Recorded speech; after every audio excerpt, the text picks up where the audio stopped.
안녕하세요. 대한민국 공무원 국어의 탑박지입니다. 자, 오늘부터는 여러분 조선 전기의 문학입니다. 자, 조선 전기의 문학 마찬가지입니다, 여러분들. 중요한 거 위주로 해서 이렇게 쭉 한번 설명해 보겠습니다. 그렇죠? 좋습니다. 자, 실제 수험생들이 고전 시가를 굉장히 어려워합니다. 자, 아시겠지만 고전 시가를 굉장히 어려우니까 반드시 여러분들 고전 시가의 작품을요 꼼꼼히 좀 정리해 주시기 바랍니다. 특히 자, 고전 시가의 경우는요 문학사 쪽보다는 고전 시가는 문학사 쪽보다는 지금까지 여러분들 최근에 공무원 시험을 보시면 알겠지만 다 시조라든가 가사 부분. 자, 솔직히 가사도 아니죠. 시조가 많이 나왔습니다. 자, 또 문제가 어떤 식으로 출제됐냐면요. 시어의 의미파악 문제. 그렇죠? 자, 시조가 나왔고 시어의 의미파악 문제가 가장 많이 출제가 됐습니다. 여러분 그렇게 공부하시면 됩니다. 자, 여러분들에게 여러 차례 말씀드렸지만 문학편 을 여러분들이 설명하고 있으니까 자, 문학이든 비문학이든 가급적이면 지금은 이제 수능식으로 많이 바뀌고 있는 추세입니다. 그러니까 반드시 여러분들 자, 문학편 공부를 하실 때 그렇게 수능식으로 해서 작품을 정확히 알아두는 거 훨씬 더 여러 번의 문제 풀 때는 도움이 될 겁니다. 됐죠? 좋습니다. 자, 그럼 페이지 몇 죠? 자, 267쪽입니다. 자, 바로 들어가겠습니다. 자, 이겁니다. 조선 전기의 문학. 언제부터? 조선 건국부터 시작해서 1592년에 즉 임진왜란 전까지를 조선 전기의 문학이라고 하죠. 됐습니까? 자, 조선 전기 문학의 특징입니다. 혼민적인 창제가 굉장히 중요하다는 거 이런 것들이 쭉 나왔으니까 한 번쯤 읽어봐 주시기 바라고요. 됐습니까? 됐죠? 좋습니다. 자, 그다음 쭉 넘어가겠습니다. 다음 페이지에 268쪽입니다. 268쪽을 보시면은요 원문 있죠? 자, 악장이라는 친구가 있습니다. 이 악장은 고려에서 조선으로 이렇게 넘어가면서 생긴 장르입니다. 왜 생겼을까? 실제로 악장이 필요하죠. 왜냐하면 고려의 입장에서는 조선은요 역적입니다. 역적. 그러니까 당연히 나는 역적이 아닙니다. 조선 건국은 괜찮습니다. 이런 것들을 알리고 싶었겠죠. 그래서 만들어진 장르가 바로 이 악장입니다. 이겁니다. 됐죠? 그래서 이 악장의 대표적인 작품 뭐 있습니까? 용비어천가 있습니다. 실제로 용비어천가는요 충분히 문제 출제될 수 있습니다. 됐죠? 그래서 자, 용비어천가 여러분에게 설명을 드리도록 하겠습니다. 용비어천가. 여기부터 출발합니다. 자, 용비어천가를 왜 만들었는지 간행 동기부터 출발을 하겠습니다. 용비어천가의 간행 동기는 세 가지를 잡습니다. 자, 첫 번째는요. 훈민정음을 시험하기 위해서. 됐습니까? 자, 1번 뭐라고요? 훈민정음을 시험하기 위해서. 훈민정음을 시험하기 위해서 용비어천가를 만들었습니다. 자, 두 번째 뭡니까? 후대왕에 대한 권계지요. 다시 한번 후대왕에 대한 권계입니다. 권계가 무슨 말이냐면 잘한 것들은 권장을 하지요. 잘못한 것들은 계도를 한 겁니다. 그래서 권계가 되는 겁니다. 괜찮죠? 좋습니다. 자, 세 번째는 뻔하지 않습니까? 조선 건국의 정당성을 이야기하기 위해서. 조선 건국의 정당성을 확보하기 위해서. 용비어천가를 간행했다라는 이야기했죠. 기본입니다. 됐고, 자, 여러분들 기본적으로 용비어천가에서 뭘 알아도 돼? 자, 1장과 2장과 125장 기본적으로 아셔야 됩니다. 1장, 2장, 125장. 근데 실제 제가 규제는요 하나 더 집어넣습니다. 뭐 4장까지도 여러분들 같이 보셨으면 좋겠습니다. 됐죠? 좋습니다. 자, 하겠습니다. 자, 해동 용룡이 나라샤입니다. 이때 해동이라는 것은요 우리나라죠. 우리나라. 용룡이라는 것은 6명의 임금을 말합니다. 목조, 액조, 도조, 환조, 태조, 태종입니다. 됐습니까? 나시요. 일마다 이때 일은요 나라를 건국하는 일이겠죠. 나라의 건국. 이 천복이랍니다. 하늘이 복을 내린다면 생각해 보십시오. 조선이란 나라를 건국하는데 하늘이 복을 내렸대. 그럼 당연히 건국은 정당합니다. 이런 식이겠죠. 됐습니까? 자, 다음 들어갑니다. 고성과 동바대입니다. 이때 고성이라는 것은 중국의 역대 임금 말하고요. 동바다는 것은 똑같습니다. 그 말입니다. 됐죠? 이렇게 우리나라 역사와 중국의 역사를 이렇게 비교하는 이유가 뭔지 아십니까? 그만큼 조선이 괜찮은 나라입니다. 라는 것을 설명하고 있었죠. 그래서 중국의 역대 임금과 비교하고 있다는 거. 괜찮습니까? 좋습니다. 이게 1장이고요. 간단하죠? 자, 1장은요. 수호 주제문 조선 건국의 정당성입니다. 괜찮죠? 어렵지 않고. 자, 2장 들어갑니다. 자, 실제로 이 2장은요. 여기에다 이렇게 별표를 하나 치겠습니다. 왜? 중요하니까. 실제 여러분들 용비어천가의 다른 것과는 다르게 2장은요. 순 우리말을 사용하고 있습니다. 즉 문학성이 높다라는 평가를 받고 있습니다. 당연히 아셔야 되는 거고요. 자, 실제 이 2장은요. 뭐가 중요하냐면요. 이런 것들이 몽땅 다 원관념이 따로 있습니다. 그런 것들을 알아주시면 좋습니다. 자, 하겠습니다. 뿌리 깊은 나무입니다. 뿌리 깊은 나무, 기초가 튼튼한 나라죠. 원관념, 기초가 튼튼한 나라.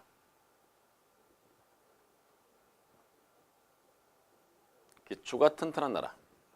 구여 바람에 이때 바람이라는 것은 실험의 역경입니다. 아니멜스라는 것은 흔들리지 아니함으로 이겁니다. 다시 한번요. 뿌리 깊은 나무는 어떠한 실험의 역경에도 흔들리지 아니함으로 이겁니다. 꽃이 좋고 열매입니다. 열매가 하나니라는 이 친구는요. 많다는 뜻입니다. 많을다 이렇게.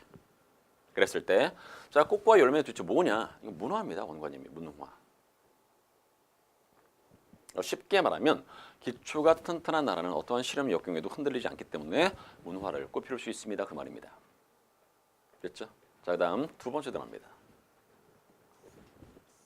셈이 깊은 물이죠. 이때 이 셈이 깊은 물이라는 것은 뭡니까?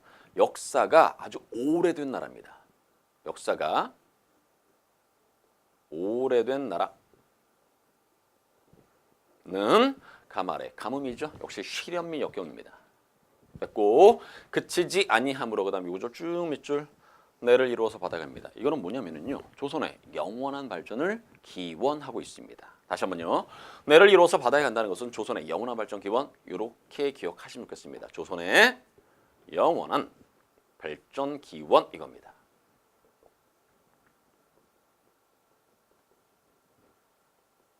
하실 수 있겠죠? 이런 것들이 어렵지 않습니다. 자, 다시 말씀드리지만 이 2장은요. 순 우리말을 사용했기 때문에 문학성이 굉장히 높습니다. 그러니까 반드시 여러분들 각각의 단어가 갖고 있는 원관념 다 잡아내셔야 됩니다. 됐습니까? 좋습니다. 자, 다음 여러분들 4장 들어갑니다. 4장도 마찬가지입니다. 그렇게 크게 어렵진 않습니다. 자, 4장 하겠습니다. 자, 우선 4장을 들어가기 전에 자 보십시오. 자, 이 친구는요. 중국의 고사입니다. 그러니까 첫 번째 줄에 있는 것은 중국 고사입니다. 중국 고사. 이고 자, 밑에 있는 두 번째 줄은요. 우리나라의 고사입니다. 즉 우리나라 임금에 대한 이야기죠. 우리나라 임금. 우리나라의 고사 이렇게. 대꾸법이죠. 뭐 이런 것도 기본일 거고. 자, 들어갑니다. 적인의 사이에 가시어죠. 누가 여기 있지 않습니까? 고공담보께서.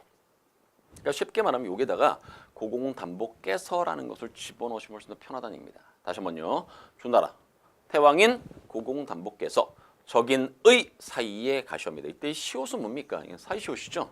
무엇의라는 관용격 조사를 해석하시면 됩니다. 무엇의 적인의 사이에 가시어 적인이 갈외건을 이는 것은 대적하거늘 이겁니다.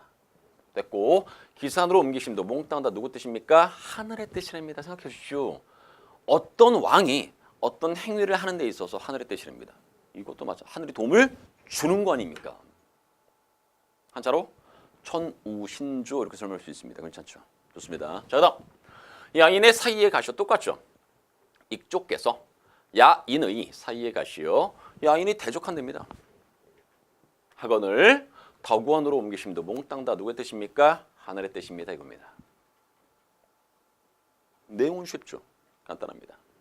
그러니까 모든 것들이 즉 조선을 건국하는 모든 행위들이 몽땅 다 하늘의 뜻입니다. 즉 하늘이 도움을 줍니다. 이런 식입니다. 그것을 천명이라고 하는 것뿐이고요. 그렇지 않습니까? 그렇게 정리하시고 자, 그다음 125장 들어갑니다. 당연히 중요하죠. 125장. 자, 출발합니다. 천세 우희입니다. 이때 우희는 전이죠. 천세 전에 미리 정하신 한수북이라는 것은요. 한강의 북쪽을 말합니다. 즉 한양을 말하겠죠. 한양의 누인개국입니다. 인을 쌓아 나라를 열다는 뜻입니다. 됐죠? 인을 쌓아 나라를 연 후에 복년이 갓 없으시니 복년이 갓 없으시는 쭉 밑줄 밑줄 친 부분은요. 이렇게 설명할 수 있습니다. 왕조의 운세가 끝이 없습니다. 이 말입니다. 됐죠? 다시 한번. 이때의 복년이라는 것은요. 왕조의 운세입니다. 갓 없으신이라는 것은 끝이 없습니다. 이런 식입니다. 괜찮습니까? 그랬을 때 자, 이 밑줄 친 이 부분도 자, 뭐로 설명할 수 있냐면 조선의 영원한 발전을 이야기하는 겁니다. 조선의 영원한 발전? 아까 앞에 있었지 않습니까? 어디? 내를 이루어서 바다에 갑니다. 다시 한번 내를 이루어서 바다에 간다는 것과 똑같습니다. 그러니까 같은 내용이라는 얘기입니다. 괜찮죠? 넘어갑시다. 성신, 이 후대왕이죠. 정확히 말하면 후대왕, 성자신손의 줄임말입니다. 이으셔도 뭐를? 왕위를 이으셔도 경천근면한다면 하늘을 공경하고 백성을 잘 보살핀다면 됐고 더욱 굳으실 것입니다. 뭐가? 왕위가 더욱 굳으실 것입니다. 임금아, 임금님이실 때 임금은 후대왕이 되겠죠. 후대왕. 아십시오. 자, 뭐를? 이것을 알라라는 얘기입니다. 이게 뭔데? 낙수에 산행가 있어. 하나비를 믿은 것입니까? 이거죠. 이건 바로 뭐냐면요. 하나라 태강왕의 고사를 갖다 베낀 겁니다. 다시 한번요. 하나라의 태강왕 고사를 갖다 베꼈습니다. 이 태강왕이 어떤 왕인지 잠깐 말씀드리면요. 할아버지가 우왕입니다. 정치를 굉장히 잘한 왕이죠. 근데 태강왕, 즉 손자는요. 할아버지만 믿고서 정치를 소홀히 했다는 얘기입니다. 맨날 사냥만 가고 정치를 소홀히 해서 결국 뭐 했습니까? 나라를 빼앗겼습니다. 나라 망했습니다. 그런 겁니다. 그러니까 결국 뭡니까? 후대왕이시여, 너네들 태강왕처럼 하면은 결국 뭐하다? 나라가 망할 것입니다. 그 말입니다. 그랬을 때, 자 바로 이 부분이 어떤 식으로 문제가 출제됐냐면요. 한자성어 나옵니다. 뭐? 타산지석이라고. 한자성어 타산지석과 관련된 것이 바로 이 구조입니다. 괜찮습니까? 자 그랬을 때, 자 실제 이 타산지석은요. 어떤 식으로도 문제가 출제되냐면 이때 석이 돌이지 않습니까? 돌. 다른 사람이 갖고 있는 나쁜 점을 가지고서 본을 받는 겁니다. 교훈을 얻는 거죠. 그러니까 나쁜 것을 따라한다는 것이 아니라 저렇게 하면 안 되는구나라는 것을 교훈을 얻습니다. 됐습니까? 그러니까 그렇게 해서 문제가 출제되는 겁니다. 예를 들어서 자 다음 중에 한자성어의 쓰임이 적절하지 않은 것은 이런 식의 문제가 출제됩니다. 한자성어의 쓰임이 적절하지 않은 것은 그랬을 때 예를 들어서 A라는 사람이 있다고 가정해 봅시다.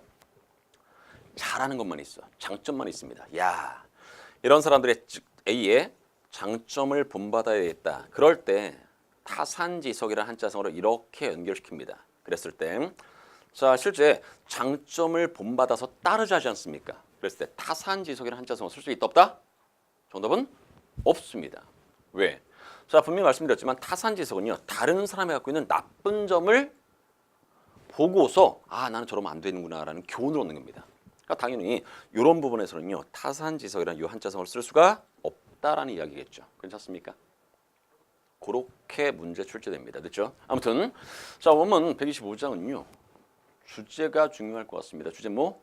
후대왕에 대한 권괴. 그 정도로 기억하시면 무난할 것 같습니다. 됐죠? 좋습니다. 자, 그 다음 여러분들 신도하는요. 가볍게 넘어도 상관없을 것 같습니다. 그 다음 오른쪽 보면 언해 있죠. 번역문항. 마찬가지로 그냥 쓱 읽어보시고 넘어가시기 바랍니다. 알겠죠? 언해까지야 뭐. 자, 참고로 이미 언해라는 것을 잠깐 말씀을 드리면 언해. 이 언해라는 것은 뭐냐면요. 한글로 번역했다는 얘기입니다. 즉 훈민정음을 창제했습니다. 훈민정음 창제의 계기로 불교라든가 유교의 중요 경전, 문학서 이르기까지 많은 서적을 뭐 했습니까? 여기 있지 않습니까? 번역했다고. 그게 언해입니다. 대체로 뭐 중국의 작품을 번역했죠. 중국의 작품이라면 당연히 중국 사람이 썼을 테니까 뭐로 썼을까? 한자로 썼겠죠.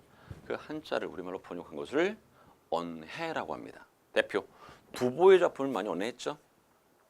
두보의 작품. 그래서 밑에 두보의 작품을 한번 써봤습니다. 됐습니까? 작품을 보시면 알겠지만 거의 다 두보죠. 자 두보 쭉 한번 읽어보시기 바라고요. 됐습니까? 좋습니다. 자 그다음 자 페이지는요 274쪽입니다. 시조 들어갑니다. 시조 274쪽 시조. 자 합니다. 여러분 274쪽도 마찬가지입니다. 실제 여러분들 이 시조인데 아까 제가 모두에 뭐라고 말씀드렸습니까?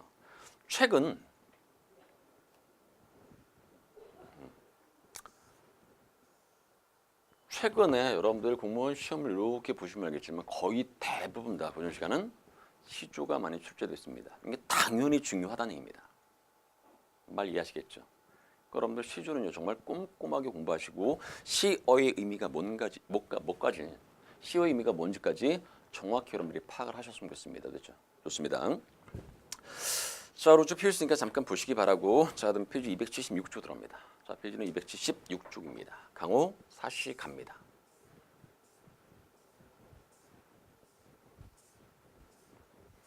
당연히 중요하죠. 강호 사시가. 그러니까 중요한 것만 이렇게 언급했습니다. 그러니까 여러분들 다시 한번 여기 있는 작품들은요. 가급적이면요. 머릿속에 다 집어넣으셨으면 좋겠습니다. 왜?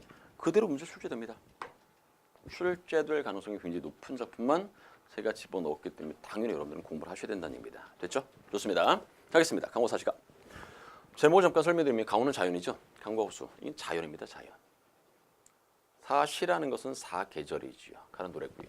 쉽게 말하면 자연의 아름다움을 노래하는 겁니다. 자연의 사계절의 아름다움을 노래하는 거죠. 그게 바로 강호 사시갑니다. 됐습니까? 자, 하겠습니다. 강호의 봄이 드니. 자, 계절모 봄. 밀진 흥이 저절로 일어난답니다. 깊은 흥이 저절로 일어난다. 탕료 개변 막걸리 마시며 노는 시냇가입니다. 금년어는 생선이죠. 생선이 안주로구나. 이 몸이 한가롭게 지내는 것도 또한 임금님의 은혜입니다. 이겁니다. 형광펜 드시고 살짝 밑줄 긋고 넘어가시면 될 것 같습니다. 강호에서 느끼는 봄의 흥취. 됐습니까? 뭐 특별하게 뭐 어려운 건 없죠. 뭐 어렵지 않을 테니까. 자, 바로 넘어가겠습니다. 강호에 여름 들었네. 자, 계절모 여름. 초당에 일이 없습니다라는 것은 그만큼 뭐하다? 한가롭다 이 말입니다. 초당에 일이 없다는 것은요. 그만큼 한가롭다. 됐고. 유신한 신의가 있는 강파는 강의 물결입니다. 보내는 것은 서늘한 바람입니다. 자, 이 몸이 이렇게 서늘하게 시원하게 지내는 것도 또한 임금님의 은혜입니다. 이렇게 됩니다. 됐죠? 어렵지 않으니까. 자, 이것도 마찬가지로 살짝 밑줄만 긋고 넘어갑시다. 초당에서의 한가로운 여름 생활. 됐습니까? 자, 넘어갑니다. 가을입니다. 강호에 가을이 들었습니다. 아, 계절 가을이네. 보기마다 통통하게 살이 쪄 있답니다. 그리고 소정은 작은 배죠. 작은 배에 그물을 싣고 가서 요 사이에 뭐가 집어넣으면 되냐면요. 그물을이라는 목적어 집어넣으면 훨씬 더 편합니다. 그물을 흐르게 띄워 던져두고 옵니다. 이게 소일거리죠. 이 몸이 이렇게 소일거리 하면 지내는 것도 또한 임금님의 은혜입니다. 이겁니다. 됐죠? 마찬가지 강에서 국이 잡으며 즐기는 가을 생활 요 정도로. 겨울 들어갑니다. 강호에 겨울이 드니 계절 겨울. 눈 깊이가 자이남다라는 것은 눈 깊이가 한자가 넘는다는 뜻입니다. 됐고 삿갓을 비스미 쓰고 누역이라는 것은 도롱입니다. 옷을 삼아 이 몸이 이렇게 춥지 않게 지내는 것도 또한 임금님의 은혜입니다. 이겁니다. 괜찮죠? 좋습니다. 안벤낙도하는 생활. 그러니까 살짝 밑줄 긋고 넘어가시면 됩니다. 간단하죠? 간단하게 충분히 설명할 수가 있다는 얘기입니다. 됐고 자, 오른쪽에는 견회유 들어갑니다. 견회유. 자, 페이지는 277쪽이고요. 자, 실제 여러분들 이 시조라는 친구는요. 우선 내용을 파악할 수 있어야 됩니다. 고어로 되어 있는 것을 현대어로 바꿀 수 있어야 됩니다. 하나 더. 혹시라도 그 작품 속에 발성의 표현법이 나오면요. 거기까지만 공부하시면요. 충분히 문제 풀 수 있습니다. 딱 그 정도까지만. 됐죠? 그렇게 공부하시는 겁니다. 견회유입니다. 이때 이 견회라는 것은요. 마음을 달래다 이 뜻입니다. 마음을 달래.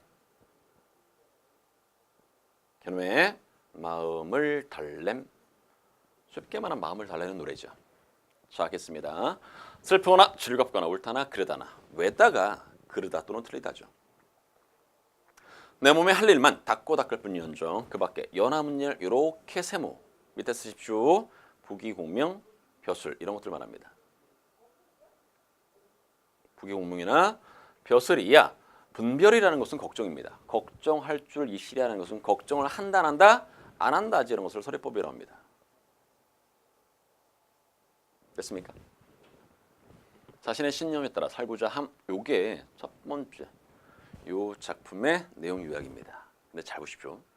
옳다 하나 외다 하나 이 외다 하나를 이렇게 한번 밑줄고 보시겠습니까? 걷죠. 자, 여러분들 두 번째 이수를 보면 알겠지만 암외라고 되어 있습니다. 있습니까? 동그라미 이렇게 연결시켜 주십시오. 됐고 자, 이때 왜다라는 것은 아까 분명히 말씀드렸지만 그르다 또는 틀리다입니다. 그러니까 결국 뭐 하는 거야? 나를 비판하는 말이죠. 나를 뭐 한다는 얘기입니까? 비판한다고. 그랬을 때 비판하는 주체가 누굽니까를 물어본다면 당연히 뭐야? 아메입니다. 이게 나를 모함하는 자입니다. 됐죠? 자, 제가 비판이라고 했지만 결국 뭡니까? 모함하니까 모함. 나를 모함하는 거야. 누가? 아메가. 그렇다는 얘기입니다. 그렇죠? 그렇게 연결시켜서 알아두시고요. 자, 그다음 넘어갑니다.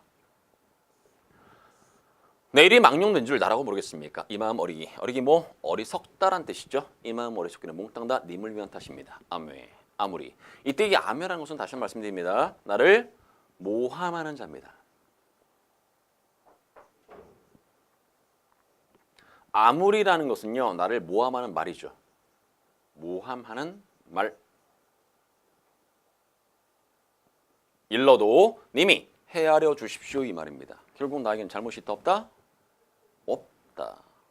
그러니까 결국 이 이수는요. 자신의 결백 주장입니다. 결백 주장. 써 있다. 결백 주장입니다.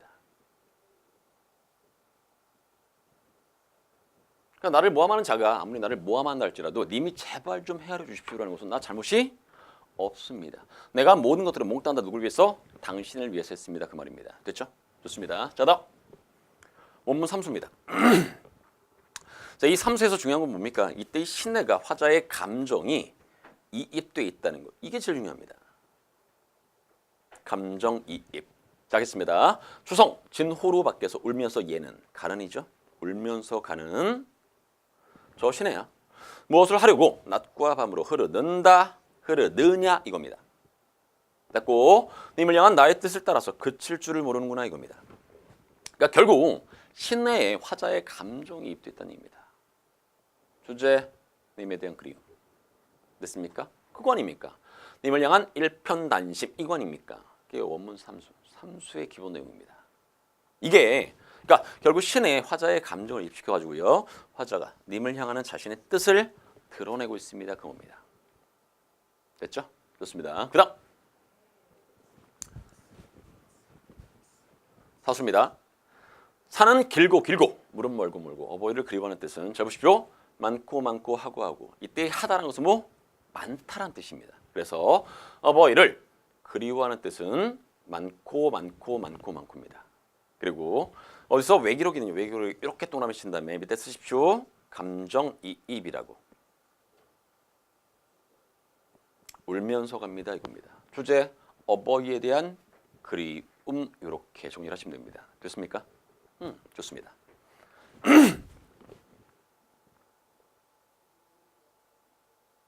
자, 그리고요. 원문 5수입니다. 이게 마지막 작품이죠. 어버이를 그리워할 줄은 처음부터 알았습니다. 근데 임금님을 향한 뜻 하늘이 삼기다라는 것은요. 만들다 또는 태어나다니까 만들었으리. 만들답니다. 하늘이 만들었으니 진실로 임금을 잊으면 그것이 불효랍니다. 실제로 오수의 가장 중요한 것은 뭔지 아십니까? 중효일치입니다. 실제로 사수를 보시면 바로 전수를 보시면 알겠지만 어버이에 대한 그리움이죠. 효입니다. 근데 오수는 확장을 시켜서 효와 충을 동일시하고 있죠. 그랬을 때 어떠한 선택지를 만들 수 있냐면요. 효의 의미가 넓어졌죠. 충까지 효로 언급했으니까. 그래서 이걸 뭐라고 합니까? 의미의 확장이라는 단어를 쓴 겁니다. 의미의 확장. 여기까지 알아두시면 좋겠습니다. 됐죠? 좋습니다. 자, 그 다음 또 넘어갑니다. 고산국어가인데 그럼 이 고산국어가는 쭉 읽어보십시오. 알겠죠? 뭐 특별한 건 없습니다. 일곡은 어디인가? 처음 뭐 예를 들어서 원문 이수를 보면 알겠지만 자, 일곡은 어디입니까? 라는 것. 첫 번째로 아름다운 곳은 어디입니까? 이겁니다. 질문에 대한 답변. 관암에 해가 비칩니다. 해가 비치는 관암이 첫 번째로 아름답습니다. 뭐 이런 식으로 해석합니다. 그러니까 해석만 정확히 알아두시면 그렇게 어렵지 않을 것 같습니다. 괜찮죠? 자, 넘어갑니다. 도산 12곡 들어갑니다. 자, 페이지는 281쪽입니다.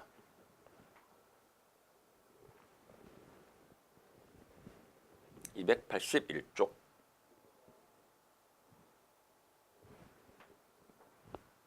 여기도 마찬가지로 가볍게 한번 보십시오. 우선 도산 12곡은요. 생각보다 문제 잘 나올 수 있습니다. 왜? 12개의 작품이죠. 근데 그 12개의 작품인데 그 12개를 2개로 나눌 수 있습니다. 첫 번째, 앞에 6개 작품. 이걸 뭐라고 하냐면 전육곡이라고 하는 전육곡. 전육곡. 다시 예쁘게 쓰겠습니다. 도산 12곡 앞에 6개의 작품을 전육곡이라고 합니다. 전육곡. 언제죠? 자연에 대한 이야기입니다. 자연. 그리고 뒤에 6개의 작품 뭐라고 합니까? 이것을 후육곡이라고 합니다. 후육곡. 이 친구는 뭐라고 합니까? 이것을 언학이라고 합니다. 학문에 대해서 이야기하는 겁니다. 학문. 그러니까 만약에 여러분들이 도산 12곡이 나왔는데 해석이 잘 안 돼. 그럼 제가 말씀드린 앞에 6개의 수는요. 자연에 대한 이야기구나. 뒤에 6개 작품은 학문에 대한 이야기구나. 이렇게 접근해도 훨씬 더 편하게 작품을 읽을 수 있습니다. 괜찮죠? 좋습니다. 하겠습니다. 이런들 어떠하며 저런들 어떠하려. 초야우생입니다. 초야라는 것은 자연이고요. 우생은 어리석은 생물이죠. 누굴 말합니까? 화자, 자신을 말합니다. 이런 것을 겸손 또는 겸양의 표현이라고 하죠. 그리고 이렇게 산들 어찌하리. 상관없습니다. 이겁니다. 하물며 천석고황을. 천석고황이라는 것은요. 자연을 사랑하는 병입니다. 같은 말 연하고질이죠. 마찬가지로 이것도 자연을 사랑하는 병입니다. 고쳐서 무엇하겠습니까? 라는 것은 고친다는 얘기입니까? 고치지 않는다는 얘기입니까? 고치지 않겠습니다. 그 말입니다. 됐죠? 그러니까 당연히 자연에 대한 깊은 애정, 자연 속에서의 여유로움 이겁니다. 됐고요. 넘어갑시다.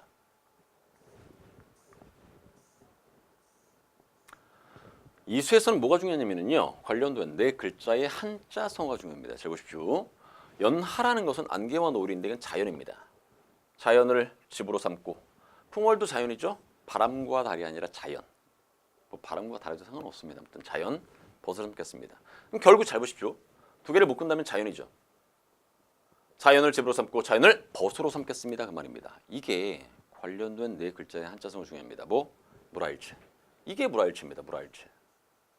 물아일체, 물심일력, 주객일체 이러한 한자 성어를 연결시킬 수 있습니다. 괜찮습니까? 대답 좋습니다. 그 다음 태평성대 병으로 늙어간답니다. 이때 병이라는 것은요. 자연을 사랑하는 병이겠죠. 아까 뭐라 그랬죠? 천석고황, 연하고질 이런 것들을 잡아내는 겁니다. 연하고질 됐습니까? 그 다음 이 가운데 바라는 것은 그냥 허물이나 없었으면 좋겠습니다. 잘못하는 일이나 없었으면 좋겠습니다. 그 말입니다. 그렇죠? 그러니까 자연 속에 묻혀서 늙어가는 두 학자의 자세 이렇게 멋지게 내용을 잡아본 겁니다. 자 그리고 원문 구수입니다. 아마 여러분 한 번쯤은 보신 작품이겠죠. 왜? 잘 나옵니다 원래. 원문 구수는요 한 번쯤은 보셨을 겁니다. 이 친구들 다 중요합니다. 자 알겠습니다. 고인도 날 못 보고 나도 고인을 못 뵀습니다. 이때 고인은 옛날 사람들. 옛날 사람이 나를 못 봤죠. 근데 나도 옛날 사람 못 봤습니다. 그 말입니다. 옛날 사람 못 봤어도 여든길 이때 여든길은요. 기본적으로 여러분 고전시가 있어 니다, 녀다, 예다는 가다 또는 살아다 말씀드렸죠. 그래서 여든길은 가던 길입니다. 좀 더 구체화시킨 바로 이 길이 무슨 길? 학문 수양의 길입니다. 학문 수양의 길. 이 앞에 있네. 여던길 즉 학문 수양의 길이 앞에 있는데 아니 가고 어쩌겠습니까? 그리고 뭐 하겠다는 얘기입니까? 가겠다라는 얘기입니다. 그러니까 결국 이때 구슬은 뭡니까? 학문 수양의 다짐 이런 식으로 내용을 잡는 겁니다. 학문 수양의 다짐 이렇게 됐습니까? 하나만 더. 자, 이 작품 여러분들 사용된 수사법 좀 알아두십시오. 사용된 수사법 뭐? 연쇄법입니다. 이것도 나옵니다. 원문 구수는 연쇄법까지 알아두셨으면 좋겠습니다. 연쇄법. 괜찮죠? 대답. 좋습니다. 그 다음 자 원문 쉽습니다. 마찬가지. 간단하게 보시면 됩니다. 이때 당시는요. 벼슬 하기 전 이 정도. 여던길이라는 것은 가던 길입니다. 무슨 길? 학문 수양의 길이겠죠. 다시 한번 벼슬 하기 전에 가던 길을 몇 해를 버려 두고입니다. 그러니까 몇 해 동안 학문 수양을 하지 않았습니다. 그 말이죠. 그럼 몇 해 동안 뭐 했는데? 이거 했습니다. 어디에 가서 다녔죠? 이게 흔히 말하는 뭡니까? 벼슬입니다. 벼슬. 벼슬살이 하면서 왔다 갔다 하느라고 학문 수양을 하지 못했습니다. 그 말입니다. 됐죠? 어디에 가서 다니다가 이제야 돌아왔는가라는 것은요. 벼슬 그만두고 돌아왔다는 얘기입니다. 됐죠? 이제라도 돌아왔으니 연대. 이때 연대라는 것은 다른 곳. 뭐 부기공명이나 벼슬.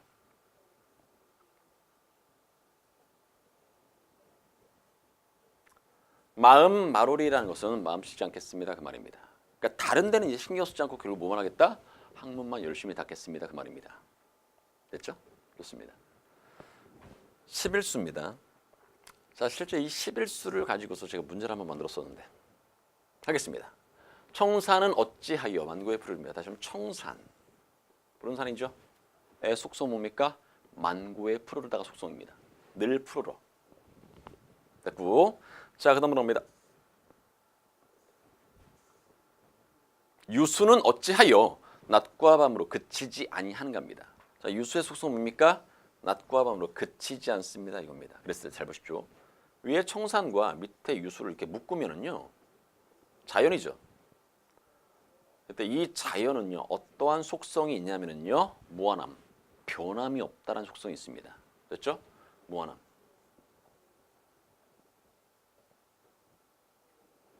가능하시죠? 좋습니다. 자, 우리도 그치지 말자입니다. 누구처럼? 유수처럼 그치지 말자입니다.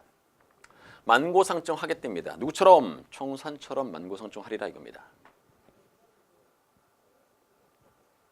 그랬을 때 실제 이 작품은요. 학문에 대한 이야기가 전혀 없죠. 근데 이 작품의 소주제문이 뭡니까? 학문 수양의 다짐입니다. 이게 어렵습니다. 이게.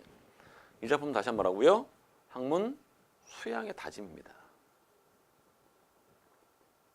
그러니까 당연히 이 작품 뭘 알아야 된다? 이렇게 소주제문을 반드시 기억하셔야 됩니다. 그러셔야 됩니다. 하나만 더. 자, 실제로 이 작품은요. 못 알아둬야 돼? 미적 범주입니다. 자연을 바라보는 미적 범주. 여러분이 예전에 뭘 말씀드렸습니까? 숭고미, 우아미, 굴개미, 비정미 기억나죠? 숭고미, 우아미, 굴개미, 비정미. 그 중에서 무슨 미? 숭고미가 바로 이 작품이 있습니다. 선생님, 숭고미 뭡니까? 자연에서 교훈을 끄집어낼 때 이것을 숭고미라고 쉽게 말씀드릴 수 있습니다. 그렇죠? 여기도 마찬가지로. 자, 분명히 청산과 유수는 화자에게 있어서 뭡니까? 교훈을 주는 대상입니다. 그러니까 당연히 자연을 바라보는 미적 범주는 뭐에 해당된다? 숭, 고, 미에 해당이 되는 겁니다. 괜찮죠? 그렇게 정리하시기 바라고요. 자, 이게 도산 12곡입니다. 할 수 있죠. 그러니까 그런 것들을 살짝 정리하면 정말 아무것도 아닙니다. 됐죠? 자, 그 다음 윤선도님의 만흥 들어갑니다. 솔직히 제가 이런 시조들은 그냥 간단하게 간단하게 정리해드릴 수 있습니다. 근데 문제가 되는 것이 중간에 뭐 있습니까? 가사 있죠, 가사. 이 가사가 솔직히 만만치 않습니다. 어렵습니다. 그러니까 보통의 수험생들이 고전 시가를 어려워하면 바로 뭐 때문에? 가사 때문에 어려워하는 겁니다.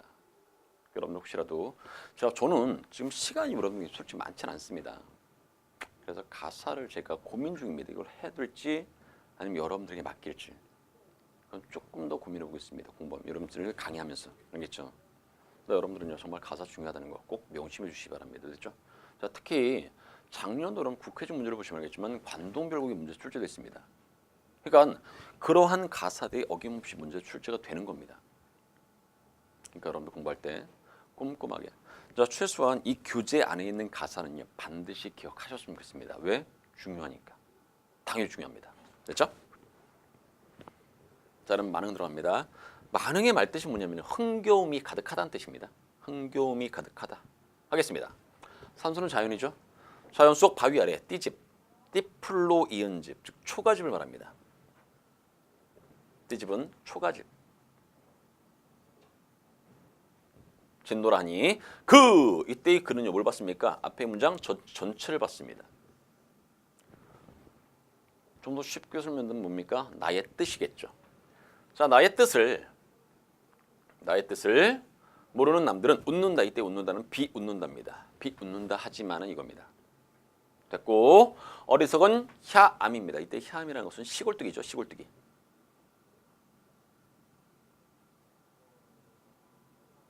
이것도 마찬가지입니다. 화자인 내가 시골뜨기다. 이게 아닙니다. 그러니까 화자인 내가 촌놈이다. 이게 아니라 기본적으로 겸손 또는 겸양의 표현입니다. 어리석은 시골뜨기의 뜻에는 이게 나의 분수인가 합니다 이겁니다. 됐죠?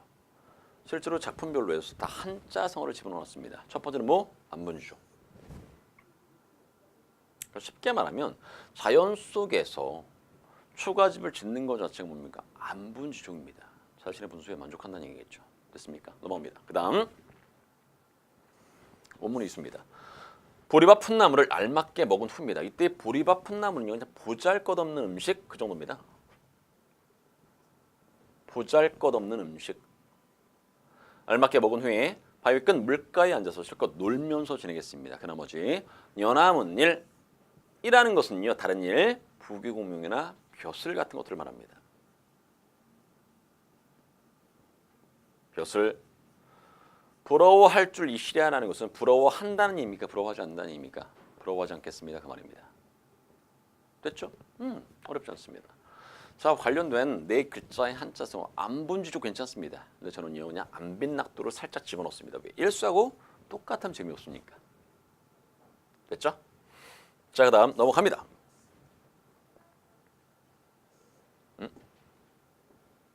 자, 원문 삼수입니다. 이 원문 삼수 세 번째 수는요, 비교가 참 중요한데 잘 보십시오. 잠들고 혼자 앉아서 먼 산을 바라봤답니다. 그러니까 화자의 난 뭐하고 있어? 산을 보고 있습니다. 자, 그다음 들어갑니다. 이 중장 이 친구를 참 잘 해석했으면 좋겠습니다. 잘 보십시오. 그리워하던 님 온다 한들 반가움이 이러하겠습니까? 이겁니다. 잘 보십시오. 산과 님 해석 다시 한번 해보겠습니다. 여러분들이 한번 대답해 보십시오. 잠들고 혼자 앉아서 먼 산을 바라보고 있었습니다. 이 기쁨, 반가움이 내 그토록 그리워하던 님이 온다 한들 반가움이 이러하겠습니까? 그 말입니다. 그럼 화자의 머릿속에는요, 산과 님 중에 뭐가 더 중요하다? 뭐가 더 좋다? 라고 한다면 결국 뭡니까? 산입니다 이겁니다. 님이 아닙니다. 산이 더 반갑습니다. 산이 훨씬 더 좋습니다. 그 말입니다. 비교도 강조죠. 뭘 강조하고 있습니까? 님보다는 산이 훨씬 더 좋습니다라는 그것을 강조하고 있다는 얘기입니다. 괜찮죠? 좋습니다. 자, 다음 말씀도 웃음도 안 한답니다라는 것은 누가? 산이 그렇다는 얘기고요. 못내 산을 좋아합니다 이겁니다. 됐죠? 그랬을 때 이 원문 삼수는요, 산과의 혼연일체라고 써놨죠. 혼연일체, 다른 말 물화일체 괜찮습니다. 됐습니까? 그래서 삼수의 관련된 네 글자 한자성어는요, 물아일체 또는 물심일료, 주계일체 이 정도로 정리하시면 될 것 같습니다. 괜찮죠? 좋습니다. 자, 다음. 그러니까 제가 여러분들에게 가급적이면요 고전 시간을 좀 꼼꼼하게 강의하고 있는 거 맞죠? 됐습니다. 정말 잘 따라오셨으면 좋겠습니다. 자, 그다음 사수입니다. 누가 삼공도곤입니다. 이때 삼공이라는 것은요, 삼정승, 영의정, 좌의정, 우의정 말합니다. 도곤이라는 것은 뭐뭐보다라는 비교격입니다. 누가 삼정승보다 낫다고 하더니 내가 생각할 때 만승이, 만승은 만대술입니다. 자, 원래는 굉장히 부자를 이야기하는 데서는요, 임금 정도로 잡아도 상관없습니다. 임금님의 지위. 이만하겠습니까? 하는 걸 잘 보십시오. 여러분들이 조금만 생각이 있다고 한다면 이거죠. 누가 삼정승보다 낫대. 내가 생각할 때는 임금보다 낫대. 이 말입니다. 그러면 삼정승 또는 임금과 비교할 수 있는 비교 대상이 있어야겠죠. 그게 빠졌습니다. 그래서 수험생들이 좀 헷갈려하죠. 그랬을 때 앞에다 뭘 집어넣는다면 이런 것들 집어넣으면 괜찮습니다. 전원생활이 쉽게 말하면 삼정승과 임금에 비교되는 것은 누굽니까? 전원생활입니다. 그러니까 해석이 이렇죠. 누가 전원생활을 삼공보다 낫다라고 했답니다. 삼정승보다 낫다. 그러니까 내가 생각할 때 아니 전원생활은 임금님보다 나 이 말입니다. 가능하시죠? 좋습니다. 이제 해여러분이 소부와 허유가 낙도떠라는 것은 야같더라 또는 영리하더라 이겁니다. 왜? 소부와 허유가 바로 뭐한 사람입니까? 이거한 사람이거든요. 그래서 영리하죠. 약죠 이 말입니다. 자, 그리고 아마도 임천하는 입니다. 핵심 뭐죠? 임천 자연이고요. 한흥이라는 것은 한가로운 흥취입니다. 됐습니까?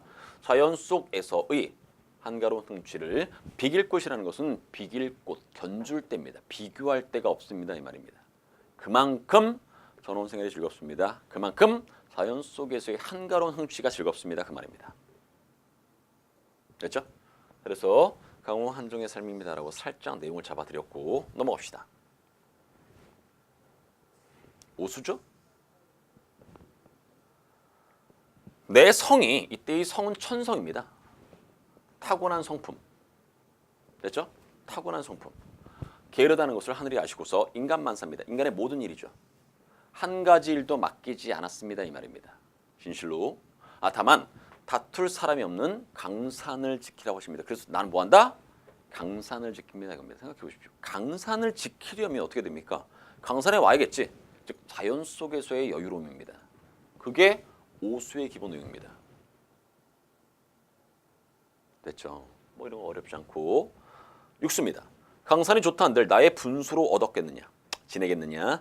임금님의 은혜를 이제는 더욱 알 것 같습니다. 결국 내가 강산을 마음껏 즐길 수 있는 것은 몽땅 다 누구의 은혜? 임금님의 은혜입니다. 그 말입니다. 됐죠? 넘어갑시다. 아무리 임금님의 은혜를 갚고자 하여도 갚을 길이 없습니다. 이거.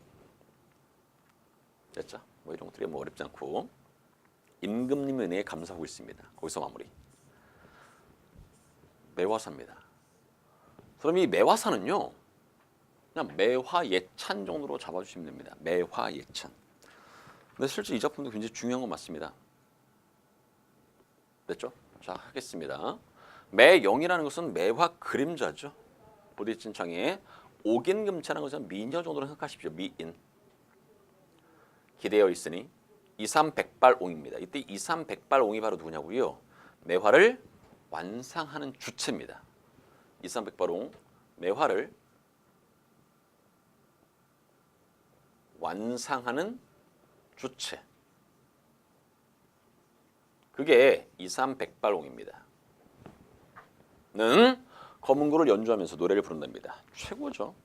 아무튼 이윽고 잔을 잡아 건널 적에 목까지 따 다리 또한 떠오르더라 이겁니다. 그럼 머릿속에 생각해 보십시오. 매화가 있어. 그리고 아름다운 여자도 있어. 그리고 친구들이 있습니다. 이삼백발옹이니까 둘, 셋 정도의 늙은이가 되겠죠. 자, 그리고 검은고 음악도 있고 노래도 있고 그리고 잔을 잡아 하니까 술도 있습니다. 그리고 달도 있습니다. 최고죠. 이게 흥겨움 아니겠습니까? 흥취 이겁니다. 그러니까 매화 그림자와 풍류 이런 게 바로 풍류입니다. 멋있다 그렇죠? 자, 다음에 이수 들어갑니다. 어리고 성긴 가지입니다. 이때 어리고를요. 어리석다로 하지 마시고 그냥 연약하다 정도 잡으시면 될 것 같습니다. 연약하고 엉성한 가지 너. 이때 너는 누굽니까? 매화죠. 의인법 쓰고 있습니다. 너를 믿지 아니하였더니 눈기야. 눈 올 때 피겠다는 약속입니다. 등에 지켜서 두세 송이가 피었구나. 됐고 촛불 잡고 가까이 사랑할 때 암향부동이라는 것은요. 이게 매화의 향기를 나타내는 자성어입니다.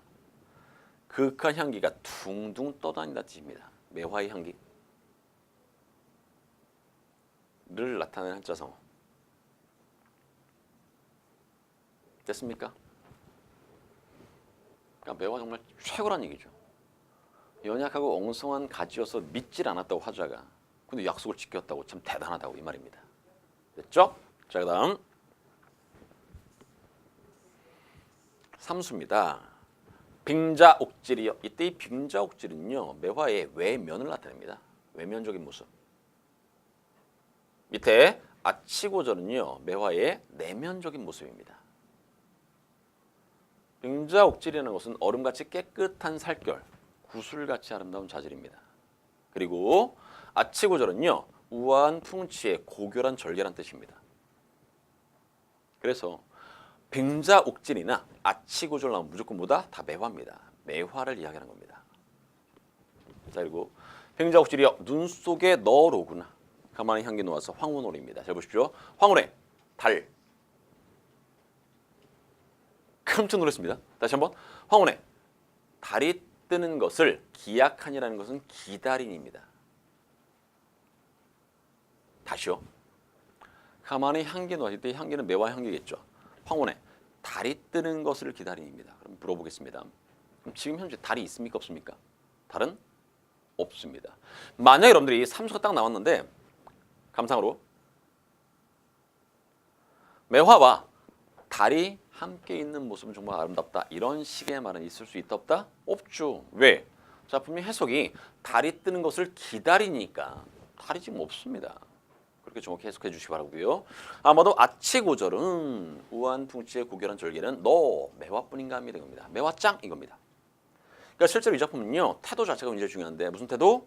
이런 것을 예찬적 태도로 합니다. 예찬적 태도.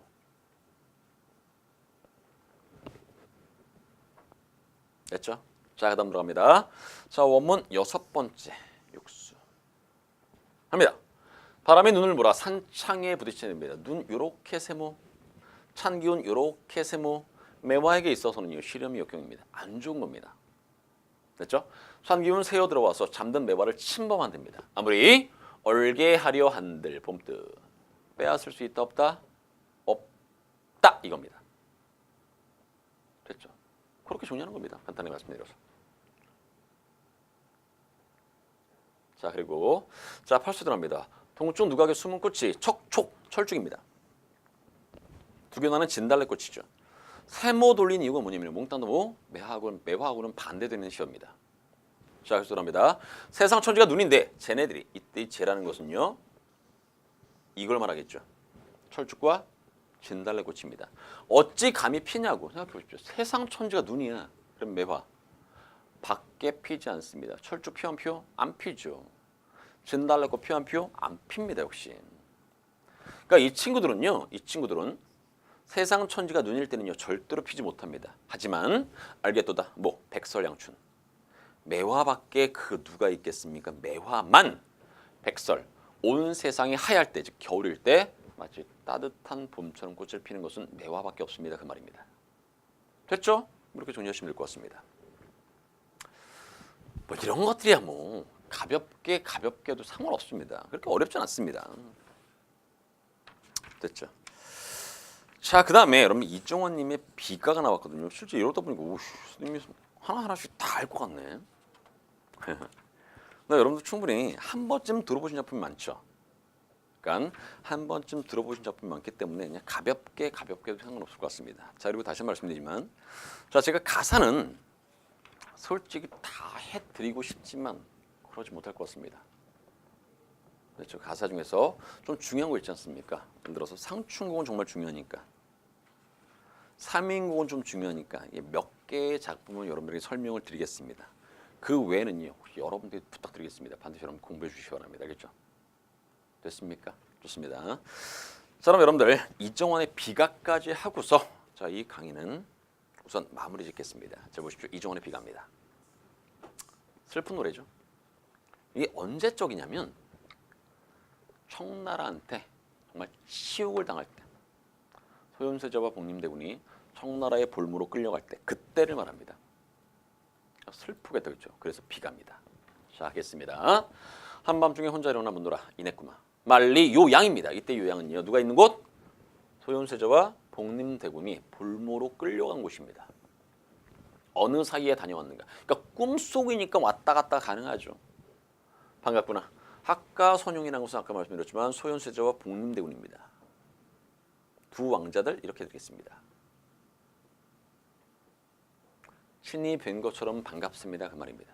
그러니까 그만큼 뭐하다입니까? 두 왕자를 보고 싶습니다. 두 왕자에 대한 그리움 요 정도입니다. 됐죠?